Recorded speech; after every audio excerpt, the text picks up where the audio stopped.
વારંવાર ચોરી થતી હતી ને સાહેબ, તો 5 જણા એવું કહેતા હતા કે ભાઈ કાંઈ વાંધો નહીં, માતા લઈ આવશે. 5 જણા દાંતે કાઢતા હતા કે હું ચોટ્યા મેલોડી મેલોડી મેલોડી એમ છે.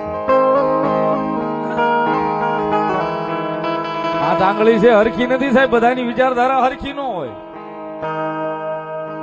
5 જણા એમ કહેતા હતા કે ભાઈ ઈ મેલોડી નું છે લઈ ગયા છે, પાછું મૂકી જશે.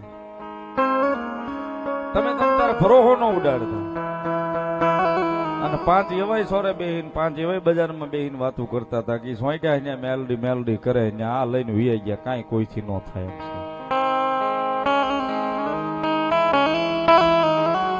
સાહેબ કદાચ માણસનું નામ લઈને મેણું મારે ને તો એ મેણું કદાચ વાગે ભૂલી જવાય, રાત પડે ખુવાઈ જાય, સવારે જાગીએ તો કદાચ ભૂલાઈ જાય. પણ રાતથી જેના નામનું ભજન કરતા હોય ને એનું નામ લઈને કદાચ મેણું મારે ને સાહેબ, મેણું સફળ ન થાય.